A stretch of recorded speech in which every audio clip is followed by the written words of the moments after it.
the profits 30% we have to pay. You said investment allowance will not be there, and instead, if you deposit money with IDBI, that much rebate you will get. What happens in practice? The Indian companies, the efficient companies, the growing companies are companies which are hit. Who has got spare money to put with the IDBI? Only the multinational companies would do that because they have no intention of growing. They have no interest in the Indian economy. They have only interest in computers and Pepsi Cola. They are not interested in employment.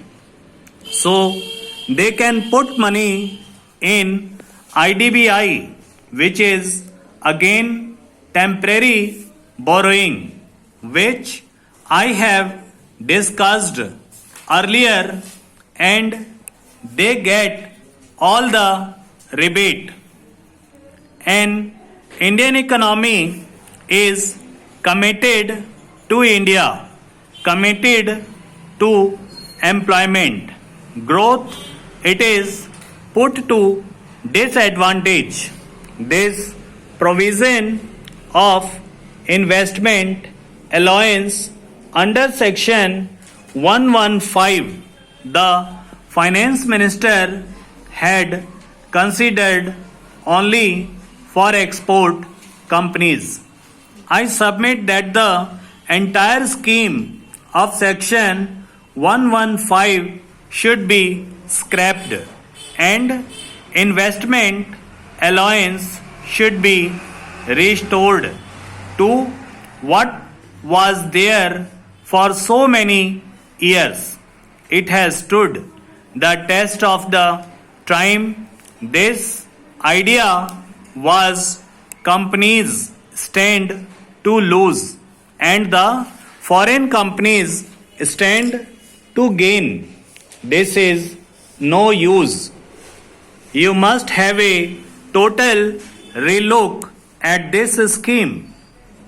I want to say two more things. The finance bill has got a lot of provisions which are supposed to be novel, like uniform accounting. Some bureaucrats from somewhere has come out. What is uniform accounting here?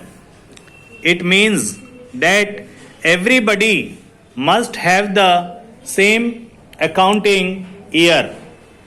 It makes no sense in a time when computerization is there, in a time when each tax assessee is given a code number and cross-checking can be done. Sir, it makes no difference to me as a private entrepreneur, but it makes difference to me as a member of parliament.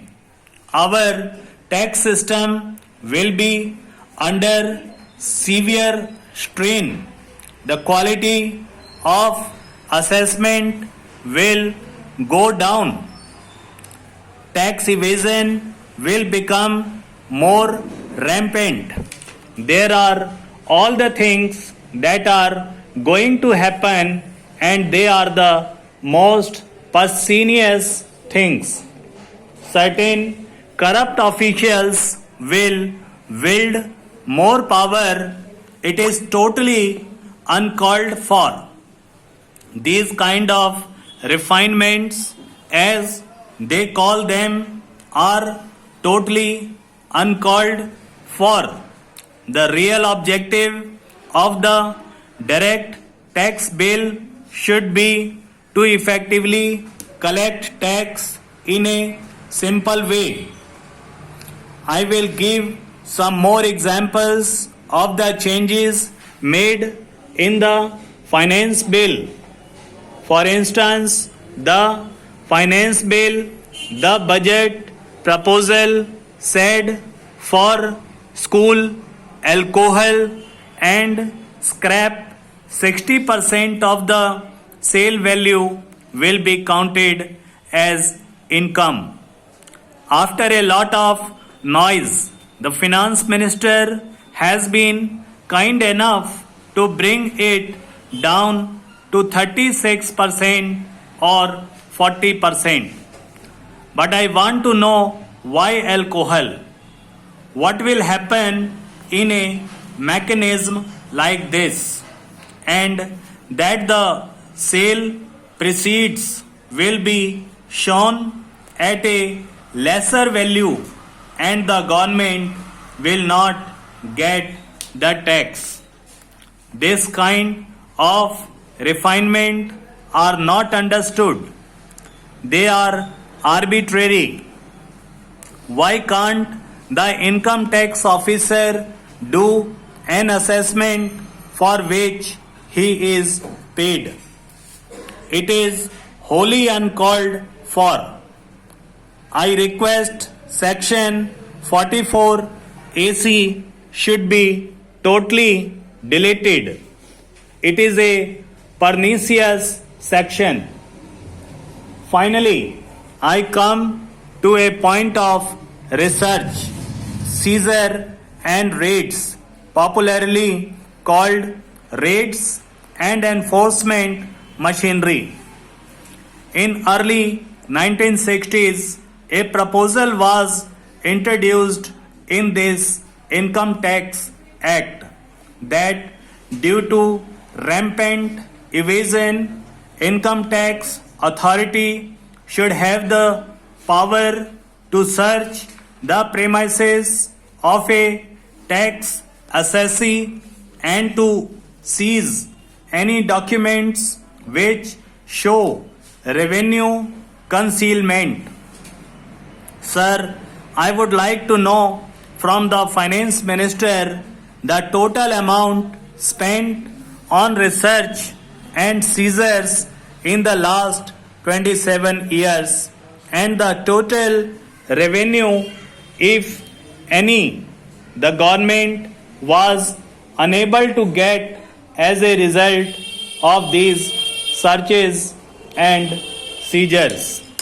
Every time we read about some big business houses or monopoly houses being not good, when a monopoly house was raided, it becomes a big news that is only done sometime to have sensational news for public. But what do we see today? One day we read in the paper the name is given that Mr. So and so has been raided and so much concealment of income has been found. By this, we have successfully destroyed his reputation, whatever he had in the social circles.